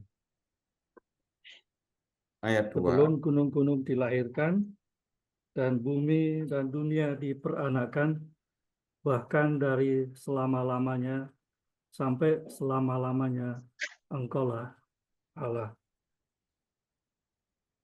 Kalau kita ini ya bicara tentang, karena Bapak ngomong atau bertanya tentang penulisan, saya jawab dengan ya hal-hal yang menyangkut sejarah penulisan. Ya. Dari 150 Mazmur itu ada 73 ya, yang ada nama Daudnya. Mazmur Daud itu di jumlah ada 73. Apakah kemudian itu semua ditulis oleh Daud? Enggak. Dari mana mengetahui tidak? Ini misalnya ya Mazmur 3 itu ketika Daud lari dari kejaran Absalom. Kalau nggak waspada, Daud lari dari kejaran Absalom malah nulis Mazmur. Nggak akan ketemu. Kemudian begini, kalau bicara tentang Mazmur, tentang penulisan, Bapak Ibu juga akan ketemu. Nomor 1 itu Daud ya, 73. Kemudian Bapak Ibu akan ketemu nama orang lain. Bani Korah, Asaf, kemudian ada lagi Salomo bahkan. Musa, ini seingat saya cuma ada 1 Mazmur yang ada nama Musa. Kalau kita kemudian membaca keseluruhan Mazmur, kita akan menemukan Mazmur itu adalah kitab Mazmur ya, kumpulan dari kumpulan Mazmur. Mulai dari Mazmur 121 di situ ada Mazmur untuk ziarah. Saya tadi menyebut kumpulan Mazmur Daud, kumpulan Mazmur Bani Korah, kumpulan Mazmur Asaf, kumpulan nyanyian ziarah, itu kumpulan-kumpulan semua. Dan kemudian kitab-kitab ini atau Mazmur-Mazmur ini dulunya adalah Mazmur yang tersendiri. Satu orang bikin Mazmur, satu orang bikin Mazmur begitu. Lalu zamannya berbeda-beda. Zamannya berbeda-beda. Bapak Ibu bahkan akan menemukan, wah Bapak Ibu hafal Mazmur ini sebenarnya, tapi gaya hafalnya bahasa Inggrisnya kan. Coba lihat ya Mazmur 137. Mazmur 137. Bahasa Indonesianya nggak hafal, bahasa Inggrisnya malah hafal. Bunyi M itu, Pak.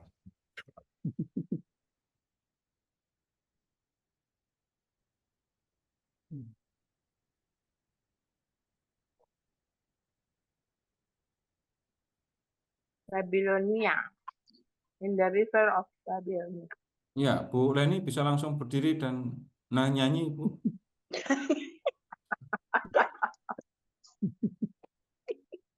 Di tepi Sungai Babel. Gitu kan? Itu bicara tentang orang Yahudi yang diangkut ke pembuangan Babel. Ini berarti di zaman pembuangan nulisnya. Jauh dengan zaman pembuangan tuh, itu waktunya jauh sekali. Nah, ada Mazmur-Mazmur yang ditulis untuk Daud, ada Mazmur-Mazmur yang ditulis oleh Daud.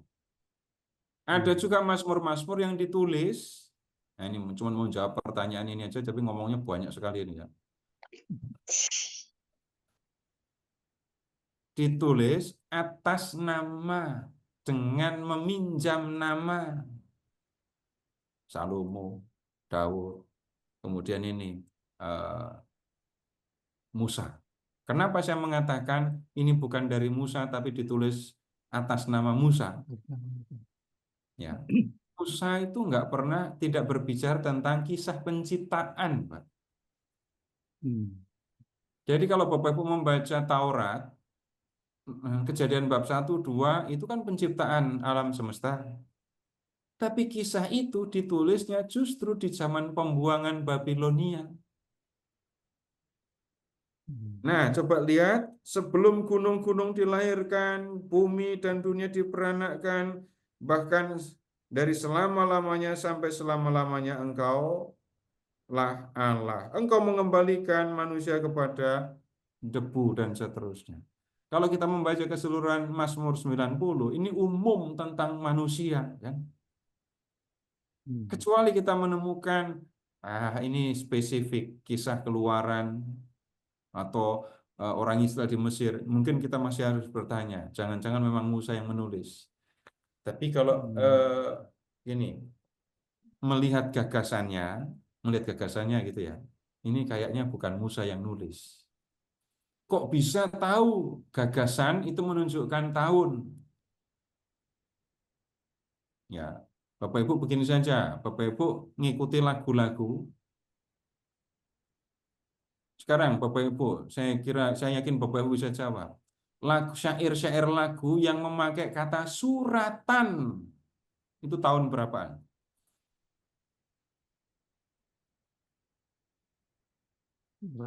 80-an. 80-an. Yang banyak memakai kata selingkuh tahun berapa? 2000-an. 2000-an. Tuh tahu kan? Nah, gagasan-gagasan itu juga bisa dilacak dengan cara seperti itu, Pak. Jadi kalau yang bicara tentang penciptaan gitu ya, itu zaman pembuangan itu, gitu.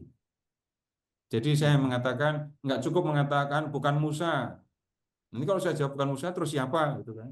Melihat gagasan yang ada di dalamnya, kita bisa melihat ini bukan zaman Musa.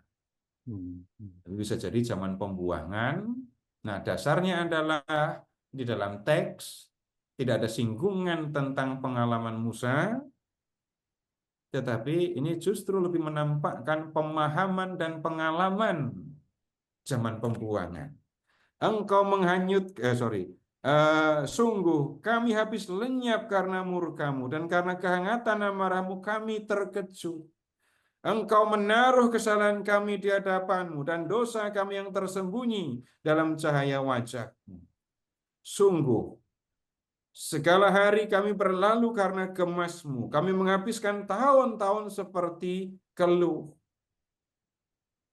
Ini mirip sebenarnya, bisa diterima. Ini keluhan orang-orang Yahudi di pembuangan. Ya, begitu Pak mau bacanya. Terima kasih Pak Seto. Ya, sama-sama Pak. Ya, baik. Selanjutnya yang sudah resen itu Pak Gusti. Terima Ya. kasih Pak Seto, Pak Ferry. Terima kasih Pak Seto, terutama Pak Seto telah memberikan ilmu dan pengajarannya selama 7 pertemuan ini Pak. Dan juga di malam hari ini untuk bergabung di komunitas yang luar biasa ini Pak. Pak Ferry yang mengajak saya bergabung di tempat ini. Pak Seto, saya mengikuti video-video Bapak itu mulanya pada waktu PKSN kemarin Pak. Nah, tapi videonya sudah rekaman Pak. Nah, pada waktu mendengarkan rekaman itu saya ada pertanyaan sebenarnya. Dan kesempatan kali ini baru bisa tersampaikan Pak pertanyaannya. Yang terkait dengan ini Pak, monolatrisme Pak. Bahwa semua bangsa itu memiliki ilahnya masing-masing. Memiliki ilahnya masing-masing. Nah, ketika Asyur mengalahkan Israel, terus Babel mengalahkan Yehuda pada saat itu, menurut Pak Seto kan ilahnya pada saat bangsa berperang, ilahnya kan juga berperang, Pak. Maka pada saat itu Yahudi kalah Pak dengan ilah-ilahnya mereka. Ataupun pada saat itu Asyur atau Yahweh itu Asyur atau Babel itu yang meminta untuk Yahweh lah yang meminta untuk menghukum bangsa Israel pada saat itu. Apakah bangsa kafir Asyur dan Babel itu kenal dengan Yahweh kalau kok Yahweh yang meminta mereka untuk menghukum bangsa Israel? Terus atau jangan-jangan ini sebenarnya Asyur dan Babel itu ya karena mereka ekspansi menyerang saja, terus diakui oleh Nabi Habakuk, Nabi Nahum, bahkan Yesaya, bahkan Yahweh sendiri mengakui kalau ini adalah nubuat, apakah ini suruhan dari Yahweh. Itu sebenarnya mereka bangsa kafir ini ya hanya ekspansi nyerang Israel gitu saja sih. Gitu Pak, yang masih jadi pertanyaan saya karena pada waktu itu kan rekaman jadi nggak bisa bertanya langsung. Gitu Pak, Ya, terima kasih. ilustrasi ya. Bapak Ibu pernah ngalami begini nggak? Bapak Ibu berdoa minta sesuatu kepada Tuhan, tapi kemudian Tuhan menolong itu dengan menggunakan orang yang nggak kenal sama Tuhan Yesus, gitu. Pernah. Nah, sering malah. Tunggu, ini ilustrasi saya jelek tapi jelas. Lama sekali Bapak Ibu, lama sekali beberapa paroki di Keuskupan Agung Jakarta. Ini Pak Firman. Orang Israel ada di Babel, gitu ya. Lalu Tuhan menggunakan orang Persia untuk menyelamatkan, untuk membawa pulang orang Yahudi yang di Babel. Dari sisi politik yang terjadi begini, ini saya ngomong yang gampang dulu ya. Umat Allah ada di Babilonia, dibuang.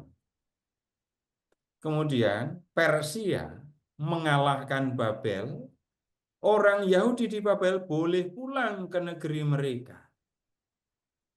Kitab Nabi Yesaya mengatakan Tuhan menggerakkan Kores untuk membebaskan umatnya dari Babel. Nah, kemudian Bapak Ibu juga silahkan mengingat begini, ini Bapak Ibu juga bisa ngalami. Orang yang percaya kepada Tuhan itu hidup dengan dua level. Level pertama itu level jasmania yang bisa difoto, yang bisa direkam, bisa diupload, semua orang boleh lihat, bisa lihat. Level yang kedua itu adalah level rohani. Hanya orang yang beriman yang bisa melihat. Yang kelihatan adalah Babel itu dikalahkan oleh Persia. Yang dilihat oleh Nabi Yesaya, rohani ini ya, Tuhan menggerakkan Kores untuk mengalahkan Babel dan membawa orang Yahudi pulang ke negeri mereka. Dan itu bisa diterapkan di mana-mana. Orang Israel jahat di hadapan Allah, menyembah berhala dewa-dewi. Nabi melihat itu. Kemudian Asyur datang. Asyur itu bukan datang mau menghukum Israel. Bukan. Asyur itu ekspansi dan menguasai wilayah.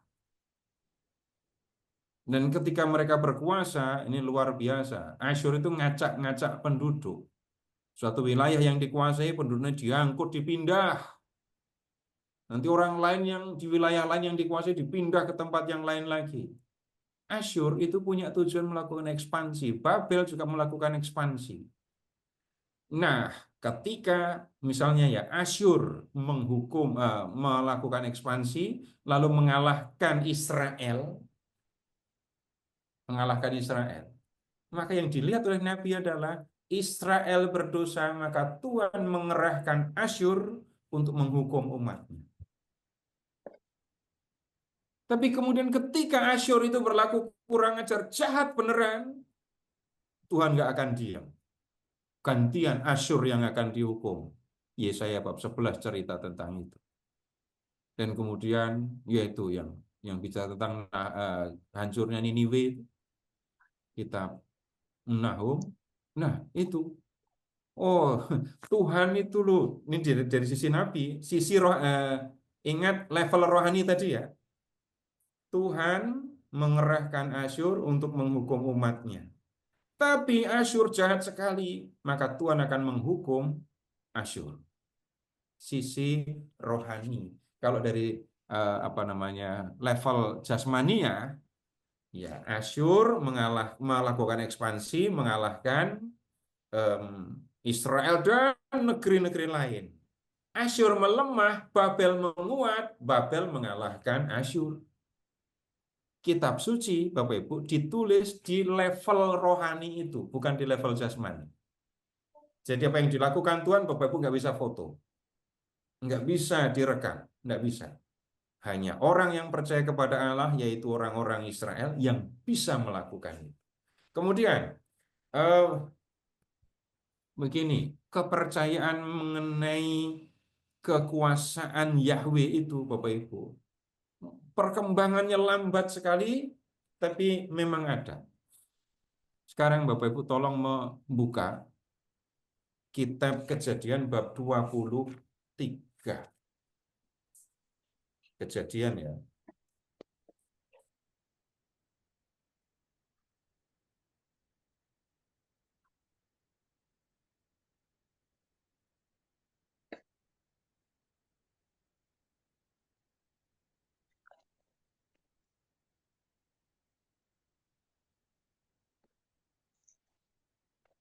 Ayat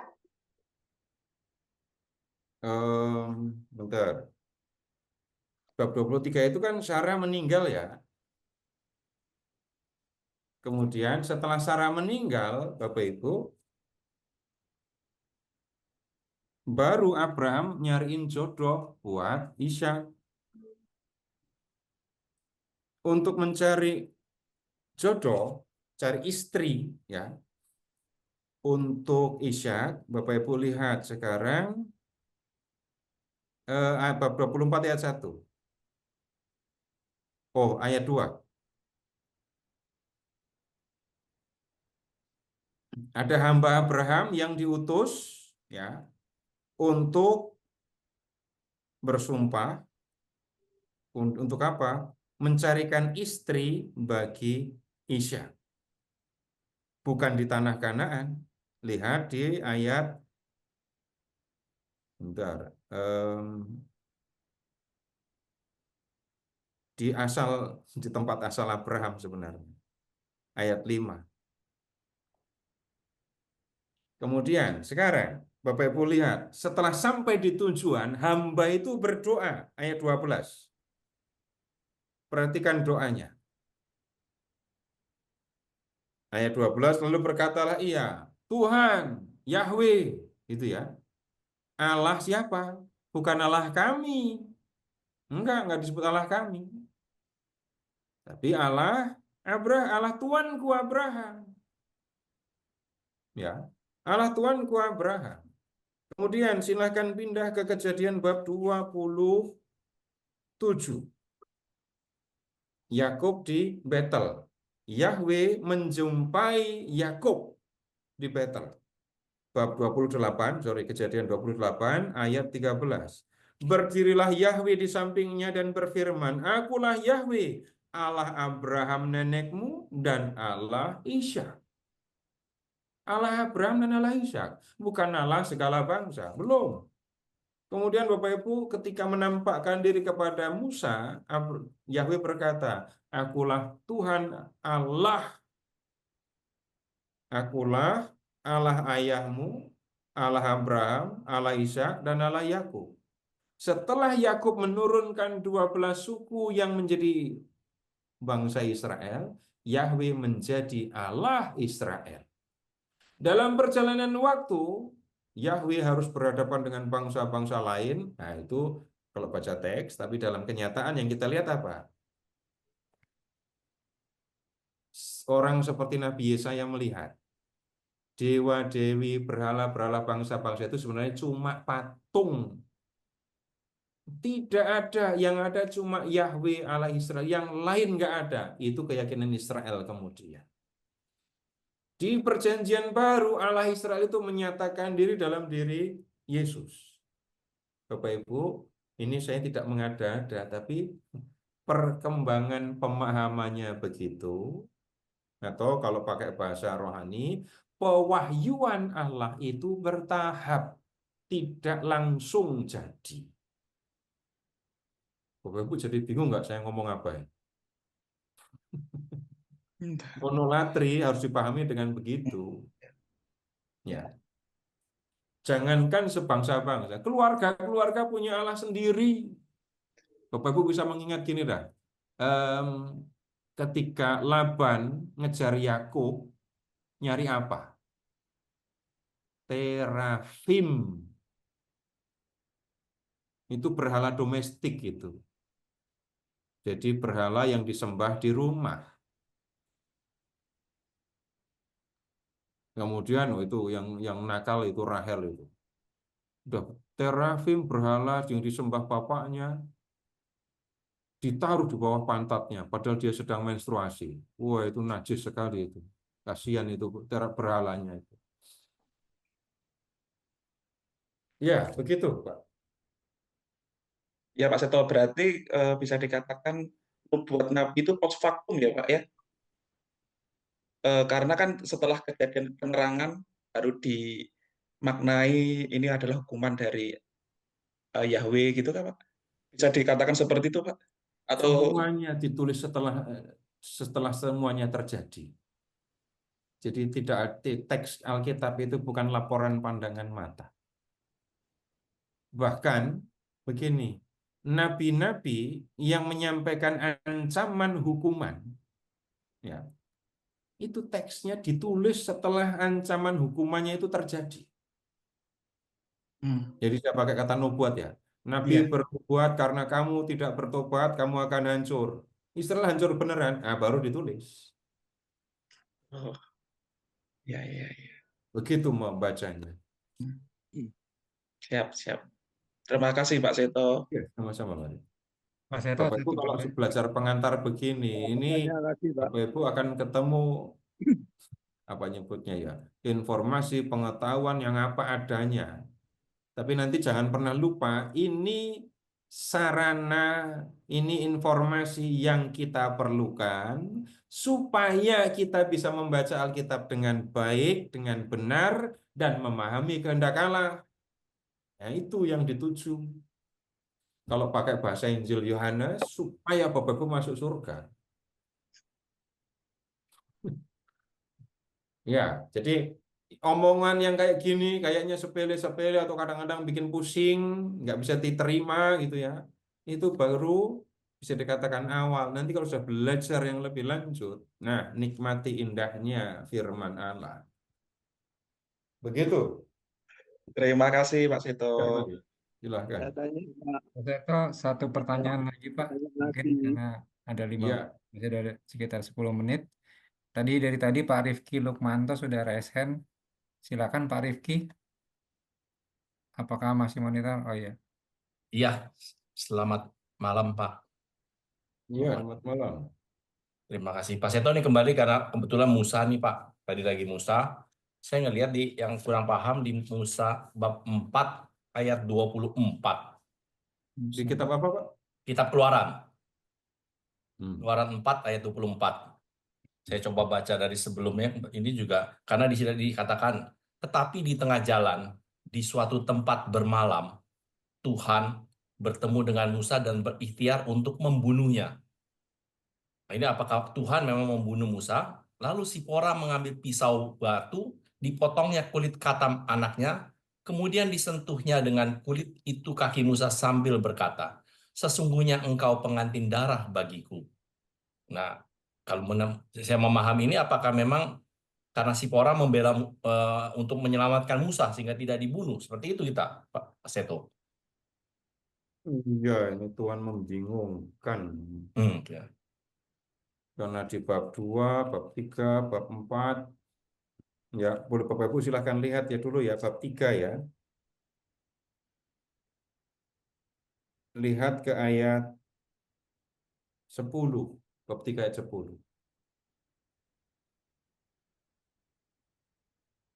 Jadi sekarang, pergilah, aku mengutus engkau kepada Firaun untuk membawa umatku, orang Israel, keluar dari Mesir. Ya, habis itu sekarang bab 4, 19. Adapun Tuhan sudah berfirman kepada Musa di Midian, kembalilah ke Mesir, sebab semua orang yang ingin mencabut nyawamu telah mati. Lihat, Musa memulai pekerjaannya ayat 20, Pak. Kemudian Musa mengajak istri dan anak-anaknya lelaki, lalu menaikkan mereka ke atas keledai, dan ia kembali ke tanah Mesir, dan tongkat Allah itu dipegangnya di tangannya. Oh, kan sudah jelas tugasnya kan ya. Ya. Ayat 24. Tetapi di tengah jalan, di suatu tempat bermalam, Tuhan bertemu dengan Musa dan berikhtiar untuk membunuhnya. Nah, itu yang membuat ini Tuhan membingungkan. Ya. Nyuruh-nyuruh ketika dikerjakan malah mau dibunuh. Ya, sekarang Bapak tolong lihat, Bapak Ibu lihat bab 3, bab 4, ayat 11. Keluaran, Pak. Ya, Keluaran. Belum ya.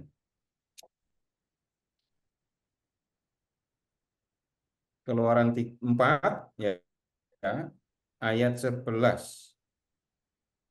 Keluaran 4. Ya, 4. 4 ayat 11. Ya. Tetapi Tuhan berfirman kepadanya, siapakah yang membuat lidah manusia? Siapakah yang membuat orang bisu atau tuli? Membuat orang melihat atau buta?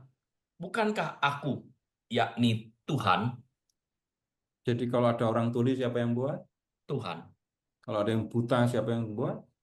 Tuhan. Kalau lihat Kalau baca. ada orang mati siapa yang buat?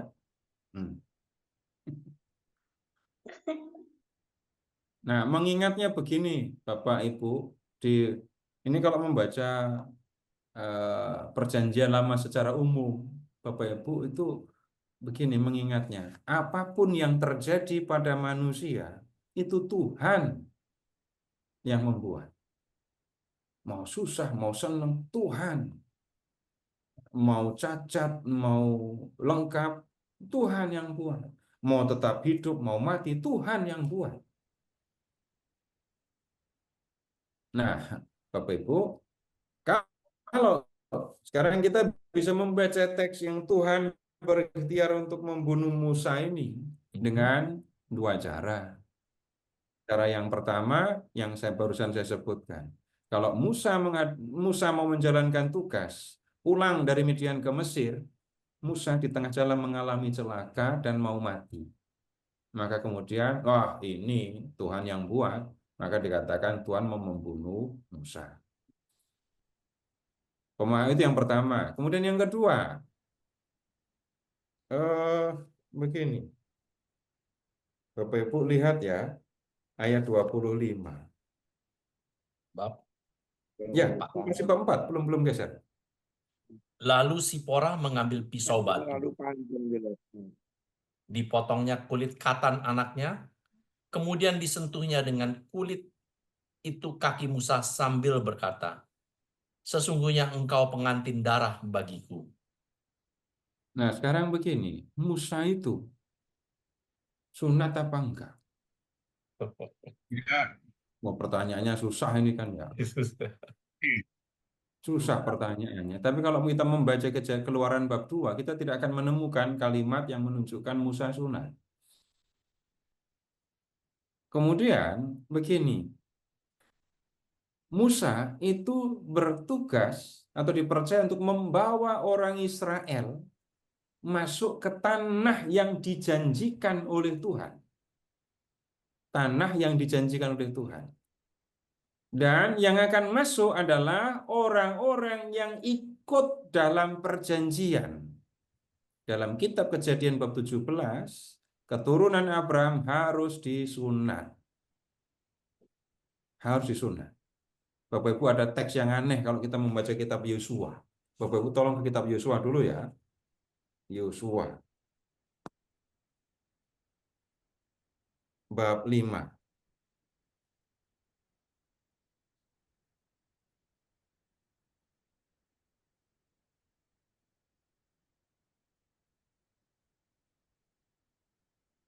Yosua bab 5. Ayat 2.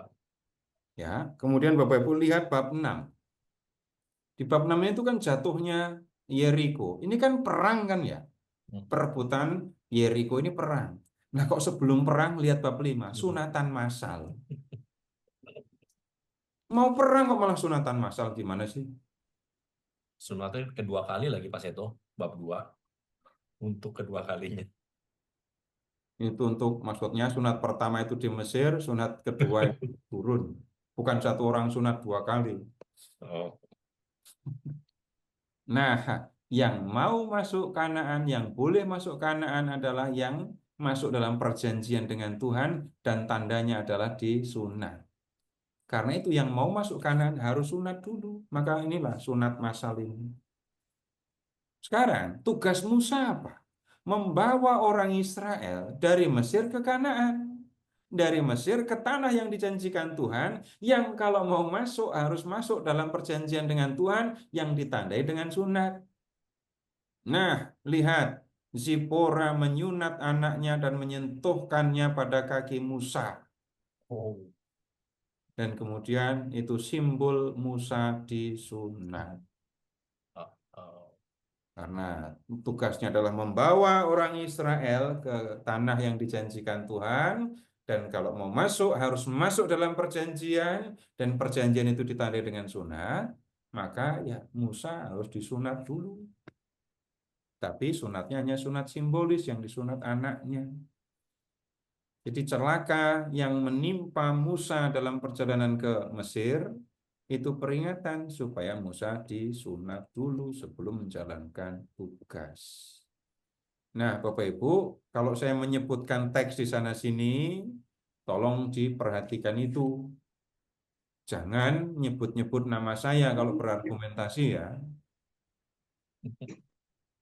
Jangan pernah sebut-sebut nama saya kalau berargumentasi. Kalau saya lihat Bapak Ibu berargumentasi dengan menyebut nama saya pasti akan pura-pura nggak kenal. Nah, terus taunya dari mana dong, Pak? Percuma nunjukin ayat-ayat mana itu cuma nama saya gitu. Ya, begitu Pak. Ya, terima kasih Pak. Ya, tadi. Ya, cukup. Cukup malam ini Saya Pak. tanya Pak Seto. Pak, cukup malam ini Pak, sudah Ferry, tinggal 5 diizinkan apa menit. enggak? Pak Albert, kita Ya. tutup malam ini. Mungkin di kesempatan Oh, lain sudah. Pak ditahan dulu. Ya. Terima kasih Bapak Ibu atas kebersamaan kita malam hari ini. 2 jam kurang lebih kita bertanya jawab dengan Pak Seto dengan begitu banyak penjelasan yang menambah pengetahuan kita tentang Sabda Allah dari Kitab Suci. Untuk selanjutnya Pak Seto, apakah ada yang disampaikan? Kita akan belajar lagi nanti di pertengahan Januari. Oh, Desember libur. Iyalah libur. Saya mau belajar saya. Desember Ya, Pak Popo ya. pas Advent menanti. 13 Januari mulai lagi. Tahun 2025. Ini setahun lagi lah. Libur Tahun setahun. lagi. Ya, lama.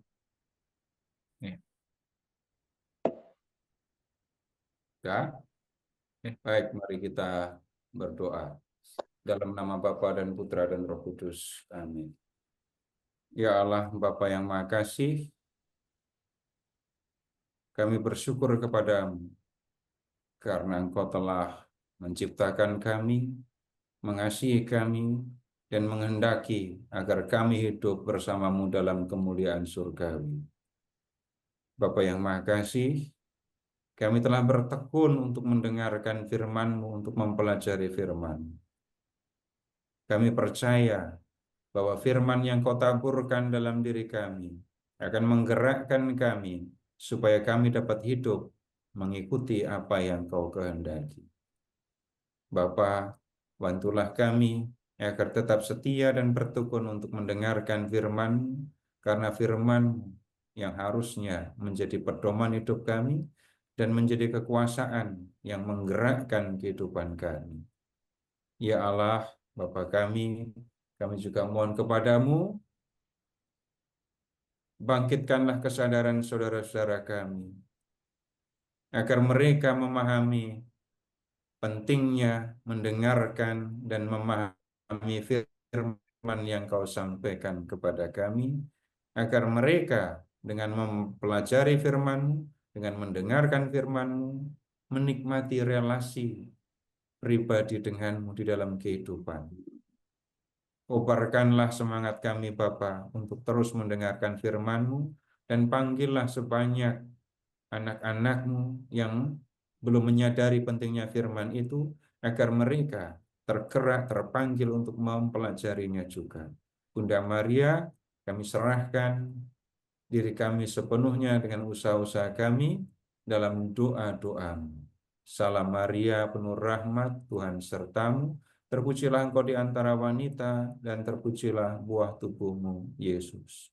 Santa Maria, Bunda Allah, doakanlah kami yang berdosa ini, sekarang dan waktu kami mati. Amin. Dalam nama Bapa dan Putra dan Roh Kudus. Amin.